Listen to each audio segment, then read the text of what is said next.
Hello everyone, મજામાં હશો? આજે આપણે ધોરણ 12 અર્થશાસ્ત્રનું પ્રકરણ 11 ભારતીય અર્થતંત્રમાં નૂતન પ્રશ્નો શરૂ કરવા જઈ રહ્યા છીએ. અને આ પ્રકરણ 11 પૂરું થાય એટલે આપણું આખું અર્થશાસ્ત્ર પૂરું થઈ જશે. ઘણી બધી કોમેન્ટ એવી આવે છે યુટ્યુબમાં કે મેડમ તમે રિવિઝન ક્યારે કરાવશો. કોઈની એવી કોમેન્ટ હતી કે મેડમ 1 થી 7 ચેપ્ટરનું રિવિઝન ફરીથી કરાવો. પરંતુ આપણે પહેલાં એક વખત આખો કોર્સ કમ્પ્લીટ કરી લઈએ, પછીથી રિવિઝન સમય મુજબ કરીશું. અને તમારા જે કંઈ પ્રશ્નો છે એના સોલ્યુશન પણ હું કરી આપીશ. એટલે આપણે આજે પ્રકરણ 11 ભણીએ છીએ, ભારતીય અર્થતંત્રમાં નૂતન પ્રશ્નો. હવે ભારતીય અર્થતંત્ર એટલે કે હવે આપણે જે અર્થતંત્રની વાત કરીએ ને એ 1991 પછીનું અર્થતંત્ર, એટલે કે આર્થિક સુધારા કર્યા પછીનું. આપણે 1991 નવી આર્થિક નીતિ, આર્થિક સુધારા આખું ચેપ્ટર ભણી ગયા છીએ. અને એ આર્થિક સુધારામાં ઉદારીકરણ, ખાનગીકરણ અને વૈશ્વિકીકરણ, તો આ ત્રણ પ્રકારના સુધારા પછી ભારતીય અર્થતંત્ર ખૂબ ઝડપથી આગળ વધી રહ્યું છે. એટલે કે હરણફાળ ભરી રહ્યું છે એમ કહી તોય ચાલે. અને વિશ્વના અર્થતંત્રનું ધ્યાન કેન્દ્રિત ભારતીય અર્થતંત્રમાં થયું છે. એટલી ઝડપથી ભારતીય અર્થતંત્રનો વિકાસ થઈ રહ્યો છે. એટલે ભારતીય અર્થતંત્રના વિકાસના સંદર્ભમાં પણ ભારતીય અર્થતંત્રના નવા પ્રશ્નો કયા સામનો કરી રહ્યા છે એની ચર્ચા આપણે અહીંયા કરવાના છે. આ પ્રકરણમાં આપણે 3 વસ્તુ, કારણ કે જ્યારે વિકાસની વાત આવે ત્યારે સ્થળાંતરની વાત આવે, શહેરીકરણની વાત આવે. આજે આપણે જોઈએ છીએ કે ગામડાઓ ખાલી થતા જાય છે, બધા જ શહેર તરફ આકર્ષાય છે, મોટા ભાગના લોકો સ્થળાંતર કરે છે. તો એના કારણો શું છે? શા માટે આવું થઈ રહ્યું છે? વિકાસની સાથે સાથે શહેરીકરણ વધી રહ્યું છે, ગામડાઓ નાના અને શહેરો મોટા થતા જાય છે. અને એટલે સ્થળાંતર અને શહેરીકરણની સમસ્યાઓ પણ અલગ રીતે સામનો કરવો પડે છે. એટલે આ પ્રકરણમાં આપણે 3 બાબતો શીખવાની છે. એક સ્થળાંતર, એનો અર્થ, એના પ્રકારો, એના કારણો, એની અસરો, આ બધી જ બાબતો. અને ત્યાર પછી શહેરીકરણ, તો શહેરીકરણનો અર્થ અને એની અસરો. અને ત્રીજી બાબત છે આંતરમાળખાકીય સેવાઓ. તો એવી કઈ સેવાઓ છે? તો સૌથી પહેલાં તો આપણને પ્રશ્ન એ જ થાય કે આંતરમાળખું કોને કહેવામાં આવે? તો આંતરમાળખાકીય સેવાઓ આપણને સમજાય. તો આંતરમાળખું એટલે શું? તો આંતરમાળખું એટલે એવી વ્યવસ્થા કે સવલતોનો સમૂહ કે જેનાથી દેશનો આર્થિક વિકાસ થઈ શકે. એટલે કે દેશના આર્થિક વિકાસ માટે અતિ આવશ્યક હોય એવી સગવડોનો સમૂહ, એટલે કે આંતરમાળખું. તો દેશના આર્થિક વિકાસ માટે મહત્વનું શું છે? તો આંતરમાળખાને પણ 2 રીતે સમજી શકાય. અત્યારે આપણે એને ડિટેલમાં સમજવાનું નથી, અત્યારે આપણે સ્થળાંતરથી જોવાનું છે. પણ આંતરમાળખું શું છે કન્સેપ્ટ ક્લિયર થાય કે આંતરમાળખામાં પણ આર્થિક આંતરમાળખું હોય અને સામાજિક આંતરમાળખું હોય. આર્થિક આંતરમાળખાની વાત કરીએ તો એમાં ઉર્જા, વાહન વ્યવહાર, સંદેશા વ્યવહાર, આ બધી વસ્તુઓ આવશે. અને ઉર્જાની અંદર વીજળી આવશે, પેટ્રોલિયમ પેદાશ, આ બધી વસ્તુઓ થાય છે એ આવશે. પછી જે વીજળીની જુદી જુદી રીતે ઉત્પાદન થાય છે એ બધું, એટલે ઉર્જા તમામ પ્રકારની એ આર્થિક આંતરમાળખામાં આવશે. અને સામાજિક આંતરમાળખું એટલે તો કે સામાજિક આંતરમાળખામાં આરોગ્ય આવે, શિક્ષણ આવે, રહેઠાણ આવે, લોકોના જીવન ધોરણ સાથે સીધું સંકળાયેલું હોય તે. તો જેમ જેમ આંતરમાળખાની સગવડો વધે એમ લોકોનું જીવન ધોરણ પણ ઊંચું આવે. તો આ 3 પ્રશ્નોની ચર્ચા આપણે આ ચેપ્ટરમાં કરવાની છે. એક સ્થળાંતર, એક શહેરીકરણ અને એક આંતરમાળખું. તો સૌથી પહેલાં શરૂઆત કરીએ સ્થળાંતરથી. આર્થિક વિકાસ માટે, આર્થિક વિકાસના કારણે સ્થળાંતર, અર્થતંત્ર જેમ ઝડપથી વિકાસ કરતું જાય છે એમ ધંધા રોજગાર બધું ફૂલે ફાલે છે. અને એ ધંધા રોજગાર ફૂલે ફાલે છે એટલે વ્યક્તિઓ રોજીરોટી મેળવવા માટે અથવા તો કોઈ જગ્યાએ એ કામ કરતા હોય તો ત્યાં આખા કુટુંબનો વસવાટ કરવા માટે, કાયમ માટે એ લઈ જાય છે. એક જગ્યાએથી બીજી જગ્યાએ સ્થળાંતર પામે છે. એટલે રોજીરોટી માટે, કુટુંબને સ્થાયી કરવા માટે અથવા તો ઊંચું જીવન ધોરણ જીવવા માટે. ગામડાનું જીવન ધોરણ સાદું હોય, સરળ હોય અને નીચું હોય શહેરની તુલનામાં. પણ જ્યારે શહેરમાં જાય છે ત્યારે લોકોને જ્યાં સગવડ, સુવિધાઓ, આંતરમાળખું બધું બહુ મોટા પ્રમાણમાં મળે છે. એટલે એનું જીવન ધોરણ ઊંચું હોય છે. આમ સ્થળાંતર લોકો આવા બધા ઉદ્દેશથી કરતા હોય છે. પણ સ્થળાંતરનો આપણે સામાન્ય અર્થ જોઈએ તો એમ થાય કે સ્થળાંતર એટલે કે સ્થળ બદલવું, એક સ્થળેથી બીજી જગ્યાએ જવું. આવો સાદો સીધો અર્થ કરી શકાય સ્થળાંતરનો. પરંતુ અર્થશાસ્ત્રની દ્રષ્ટિએ સ્થળાંતરની વાત કરવી હોય તો માત્ર સ્થળ બદલવું નહીં, પણ લાંબા સમય માટે બદલવું, તો એ સ્થળાંતરની વ્યાખ્યામાં આવશે. આપણે અહીંથી બહારગામ જઈએ કે વેકેશન પડે અને તમે તમારા મામાની ઘરે જાઓ 15 દિવસ રોકાવા માટે, તો એ સ્થળાંતર નથી. એક જગ્યાએથી બીજી જગ્યાએ લાંબા સમય માટેનો અથવા તો કાયમી વસવાટ, એને સ્થળાંતર કહેવાય. એટલે અર્થશાસ્ત્રની દ્રષ્ટિએ સ્થળાંતરની વ્યાખ્યા આપો આવું પૂછાશે ત્યારે તમારે લખવાનું છે કે જ્યારે વ્યક્તિ એક સ્થળેથી બીજા સ્થળે, એટલે કે વતનથી દૂર, એક સ્થળેથી બીજા સ્થળે વતનથી દૂર, દેશમાં કે વિદેશમાં ગમે ત્યાં પણ સ્થળાંતર કરે છે. એટલે એક સ્થળેથી બીજા સ્થળે વતનથી દૂર, દેશમાં કે વિદેશમાં. શા માટે વ્યક્તિ જાય દેશમાં કે વિદેશમાં? જગ્યા શું કામ બદલે? સૌથી પહેલા તો નોકરી, ધંધો, વ્યવસાય, આના માટે જાય. અને બીજી વસ્તુ કે સારું જીવન ધોરણ જીવવા માટે જાય. ઘણા ગામડામાં છે, સુખી સંપન્ન લોકો છે, એને ગામડામાં ખેતી ખૂબ પુષ્કળ પ્રમાણમાં છે, તો એને ગામડામાં રહેવું નથી જીવતું. એને આધુનિક જીવનશૈલી સાથે શહેરમાં જીવવું હોય તો બાજુના નજીકના શહેરમાં રહેવા જતા રહીએ. બાળકોને સારું શિક્ષણ મળે, સુવિધાઓ મળે, પિક્ચર્સ, આ તે, મોલ, થિયેટર, બધી સગવડો. એટલે સારું જીવન ધોરણ જીવવા માટે પણ સ્થળાંતર કરતા હોય. ગામડામાં એની ખેતી હોય છે પણ બાજુના મોટા શહેરમાં રહેતા હોય છે. એટલે જ્યારે વ્યાખ્યા પૂછાય કે સ્થળાંતર એટલે શું, ત્યારે એક જગ્યાએથી બીજી જગ્યાએ જવું આટલું નહીં ચાલે. સ્થળાંતરની વ્યાખ્યા પૂછાશે ત્યારે જ્યારે વ્યક્તિ એક સ્થળેથી બીજી સ્થળે, એટલે કે વતનથી દૂર, પછી એ દેશમાં હોય કે વિદેશમાં, નોકરી, વ્યવસાય, ધંધો કે સારું જીવન ધોરણ પ્રાપ્ત કરવા માટે કાયમી વસવાટ કરે, એને સ્થળાંતર કહેવાય. બરાબર આ જ શબ્દોમાં તમારે વ્યાખ્યા લખવાની આવશે. જ્યારે વ્યક્તિ એક સ્થળેથી બીજી સ્થળે, એટલે કે વતનથી દૂર, આ શબ્દશઃ તમારે લખવાની આવશે. જ્યારે વ્યક્તિ એક સ્થળેથી બીજા સ્થળે વતનથી દૂર, દેશમાં કે વિદેશમાં, નોકરી, વ્યવસાય, ધંધા માટે અથવા તો ઊંચું જીવન ધોરણ જીવવા માટે કાયમી વસવાટ કરે છે, એને સ્થળાંતર કહેવાય છે. એટલે 1 માર્કમાં વ્યાખ્યા IMP છે. એટલે પહેલા સ્થળાંતરની વ્યાખ્યા બરાબર લખી લેવાની છે અને પછી આપણે એના પ્રકારો સમજવાના છે. એટલે નોટમાં હું 2 વખત બોલી છું એ મુજબ તમારે સ્થળાંતરની વ્યાખ્યા લખી લેવાની છે. બરાબર?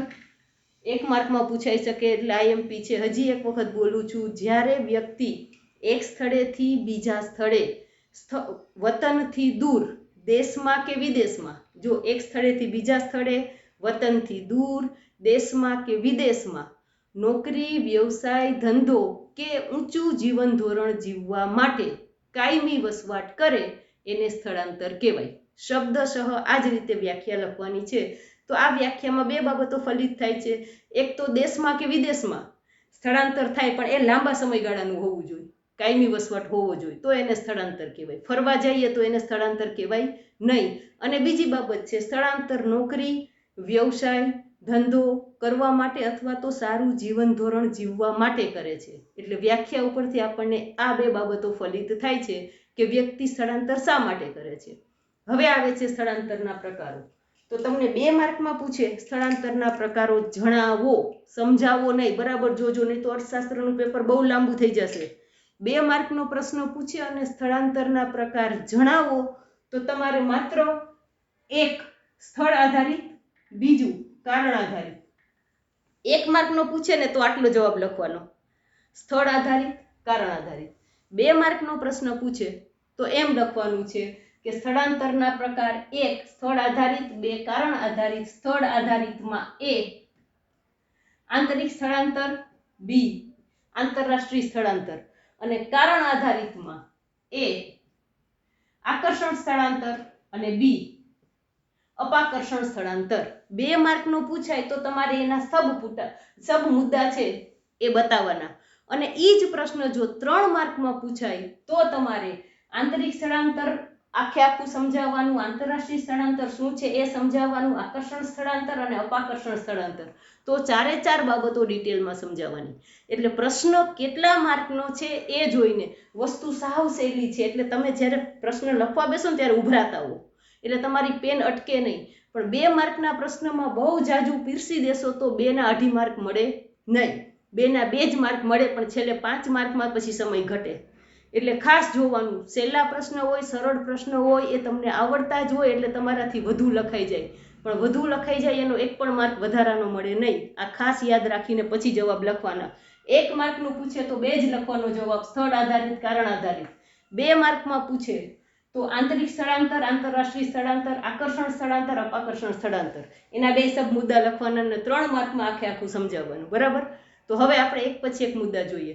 સૌથી પહેલો સ્થળ આધારિત સ્થળાંતર, એમાં આંતરિક સ્થળાંતર અને આ આંતરરાષ્ટ્રીય સ્થળાંતર. તો હવે એના નામમાં જ સ્થળાંતરનો અર્થ આપણને સમજાઈ જાય. આંતરિક સ્થળાંતર એટલે શું છે? તો કે કોઈ પણ દેશની ભૌગોલિક સીમાની અંદર, દેશની અંદર અમદાવાદમાંથી જયપુર જાય કે જયપુરમાંથી દિલ્હી જાય, દેશની સીમાની અંદર જુદા જુદા રાજ્યોની અંદર અથવા તો એક જ રાજ્યમાંથી રાજકોટથી સુરત રહેવા જાય કે પછી રાજકોટથી ધોરાજી રહેવા આવે અથવા તો ધોરાજીથી બીજા કોઈ પણ શહેરમાં જાય, તો એક રાજ્યની અંદર થતું સ્થળાંતર અથવા તો એક દેશની સીમાની અંદર થતું સ્થળાંતર એ આંતરિક સ્થળાંતર છે. 1 માર્કમાં પૂછે આંતરિક સ્થળાંતર એટલે શું છે?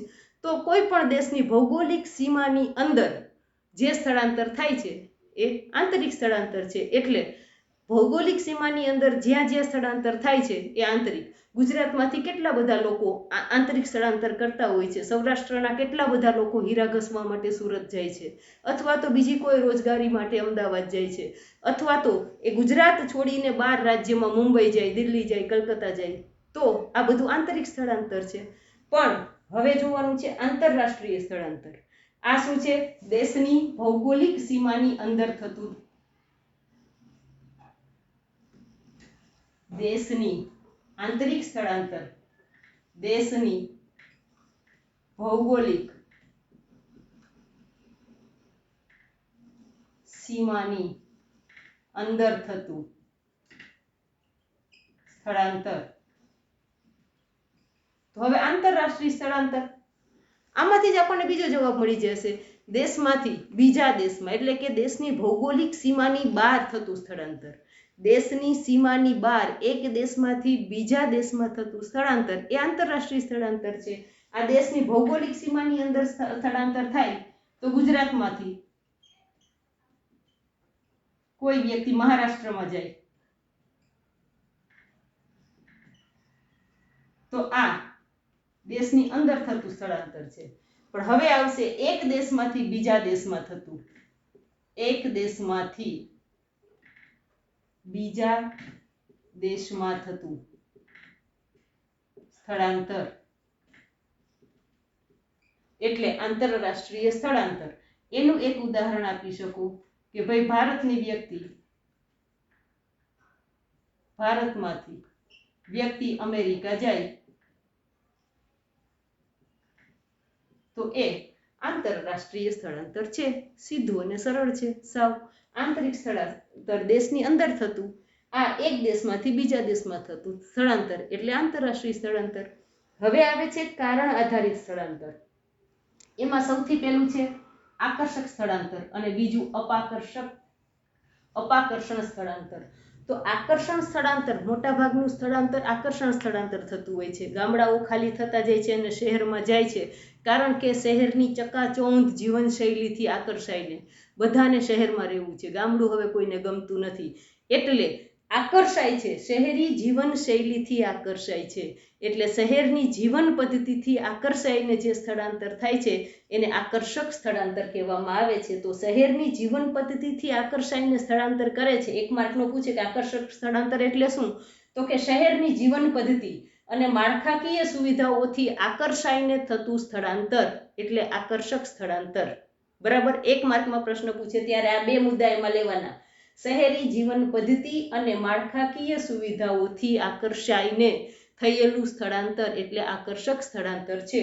તો શહેરી જીવન પદ્ધતિ, બધા હાઈફાઈ જીવતા હોય છે શહેરમાં. શહેરના પહેરવેશ, રહેણી કહેણી બધું જ. ગામડાઓમાં ઘણી બધી મર્યાદાઓની સાથે જીવવાનું હોય છે. શહેરમાં કાંઈ રોકટોક હોતી નથી. શહેરમાં આસપાસવાળાની કોઈ પંચાયત હોતી નથી.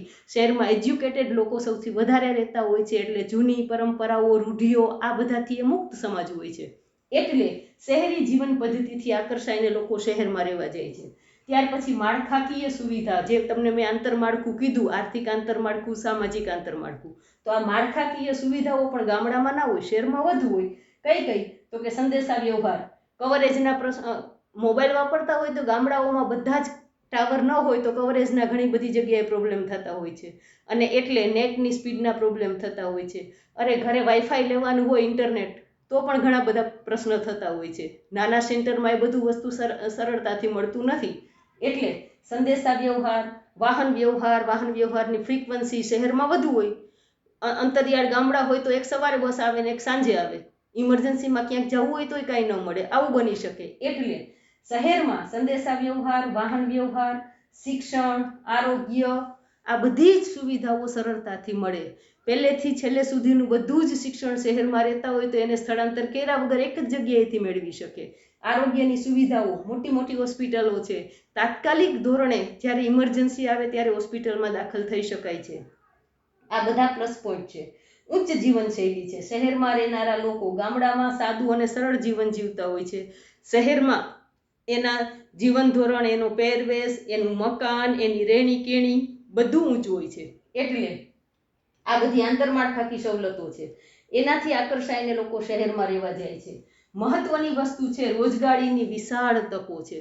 શહેરમાં જાય તો કામ ધંધો, ગામડામાં તો શું છે ખેતી અને ખેતી આધારિત કામ મળે, પણ જે શિક્ષિત લોકો છે એ શહેરમાં જવાનું વધારે ઈચ્છે છે, કારણ કે એના શિક્ષણના સંદર્ભમાં રોજગારીની વિશાળ તકો ત્યાં રહેલી છે.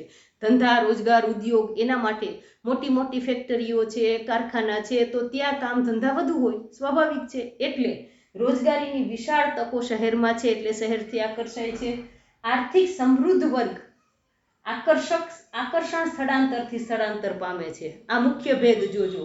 આર્થિક રીતે નબળો વર્ગ છે એ અપાકર્ષણ સ્થળાંતરથી સ્થળાંતર પામે. આર્થિક રીતે સમૃદ્ધ અથવા તો સંપન્ન વર્ગ છે, જેમ કીધું ને કે બહુ મોટી જમીન હોય, કોઈ પાસે 100 વીઘા, 150 વીઘા, 200 વીઘા, તો આટલી મોટી જમીન છે તો એ લોકો પાસે પૈસા તો છે જ, આર્થિક રીતે સંપન્ન છે, તો પોતાના બાળકોને સારી સુવિધા મળે, સારું આંતરમાળખું મળે અને સારું શિક્ષણ, આરોગ્ય આ બધાની સગવડો માટે એ બાજુમાં રહેલા મોટા શહેરમાં રહેવા જતા રહે છે. કે ખેતીને બીજા દ્વારા ભાગ્યે વાવવા આપી દેશે, અથવા તો બીજા દ્વારા, અથવા અપડાઉન કરીને ખેતી સંભાળી લેશે. પરંતુ એના માટે સંપન્ન વર્ગ છે એ આકર્ષાઈને જાય છે, કારણ કે શહેરમાં કહેવાય ને કે ભાઈ રોટલો છે પણ ઓટલો નથી, પૈસા હોવા જોઈએ ખિસ્સામાં. ગરીબ માણસ ત્યાં રોજગારી મળી રહે છે પણ રહેવા માટે ઘર નથી મળતું. એટલે સંપન્ન વર્ગ સૌથી વધારે શહેરમાં જાય છે. બાકી ગરીબ માણસ માટે તો ગામડું વધારે સારું હોય છે, કારણ કે જ્યાં દૂધ લેવા જશે ત્યાં એને છાશ મફત મળશે. એ જ રીતે આસપાસ પડોશી ખેતીવાળા હોય અને કંઈ ને કંઈ શાકભાજી ઉગાડ્યું હોય તો આસપાસ દઈ દેતા હોય, તો 1-2 ટંકનું ખાવાનું, શાકભાજી આવી બધી વસ્તુઓ શહેરમાં જાય તો કોથમરીથી માંડીને બધું જ પૈસા દઈને લેવું પડે. એટલે ગામડાઓમાં સાદું અને સરળ જીવન હોય, ઓછા ખર્ચે. ગામડામાં ભાડે રહેતા હોય એના ભાડું પણ ઓછું હોય, શહેરમાં ભાડું પણ વધુ દેવું પડે. એટલે શહેરમાં રહેવા જવા માટે આર્થિક સમૃદ્ધિ જરૂરી છે. આર્થિક રીતે સમૃદ્ધ વર્ગ છે એ આકર્ષાય છે શહેરી જીવન ધોરણ માટે. ખિસ્સામાં પૈસા હોવા જોઈએ તો ત્યાં મોલમાં શોપિંગ કરવા જઈ શકાય, ત્યાં મલ્ટીપ્લેક્સમાં પિક્ચર જોવા જઈ શકાય. અને મલ્ટીપ્લેક્સમાં પિક્ચર જોવા જાય 2 જણા તો 1000 રૂપિયાથી નીચે પાછા ન આવી શકે, કારણ કે ત્યાં જે પોપકોર્ન ને જે કોલ્ડ ડ્રિંક્સ ને આ બધું સાથે લઈએ છીએ એ બધું જ એટલું મોંઘું હોય છે. એટલે આકર્ષણ સ્થળાંતરમાં આર્થિક રીતે સમૃદ્ધ વર્ગ છે એ શહેરની જીવનશૈલીથી આકર્ષાઈને ત્યાં જાય છે. બીજો એનો પ્રકાર છે અપાકર્ષણ સ્થળાંતર. હવે અહીંયા જીવનશૈલીથી આકર્ષાતા નથી, પણ ગામડામાં રોજગારી નથી, ધંધા, ઉદ્યોગ, નોકરી આ બધાની સીમિત તકો છે. એટલે ગામડામાં તકો નથી, માટે ફરજિયાતપણે કામની શોધમાં શહેરમાં જવું પડે છે. એટલે ગામડામાં રોજગારીનો અભાવ છે, એના માટે ફરજિયાતપણે કામ કરવા માટે શહેરમાં જવું છે. એટલે આર્થિક નબળો વર્ગ કામની શોધ માટે શહેરમાં જાય છે, જ્યારે આર્થિક રીતે સમૃદ્ધ વર્ગ છે એ આકર્ષાઈને જાય છે. જો MCQ કે 1 માર્કમાં પૂછાય, યાદ રાખવાનું છે, આર્થિક રીતે નબળો વર્ગ છે એ અપાકર્ષણ સ્થળાંતર, એને જવું નથી, ગામડામાં જ રહેવું છે. પરંતુ ગામડામાં હવે કોઈ ધંધો રોજગારી નથી, એટલે એને ફરજિયાતપણે જવું પડે છે. બાકી એની પાસે પૈસા નથી તો શહેરમાં જીવવું મુશ્કેલ જ હશે. શહેરમાં જેટલા લોકો જાય છે એ બધા જ કામ તો મળી જ રહે છે, પણ શહેરમાં ભાડા પણ એટલા મોંઘા છે, એટલે રહેવા માટે મકાનો શોધવાની સૌથી મોટી તકલીફ હોય છે. એટલે સ્થળાંતરના પ્રકારોમાં આ 4 વસ્તુ યાદ રાખવાની છે. મુખ્ય 2 પ્રકાર છે, સ્થળ આધારિત, કારણ આધારિત, અને પછી એના આ સબ પ્રકાર છે. 3 માર્કનો પ્રશ્ન આ આખો થઈ જાય અને વ્યવસ્થિત શબ્દશઃ આ જ રીતે લખવાનો છે સાવ સહેલો. બરાબર રીતે સમજી લેશો તો ગોખવાની બિલકુલ જરૂર નહીં પડે. ત્યાર પછી સ્થળાંતરના કારણો હવે પછીના વિડીયોમાં. નમસ્તે.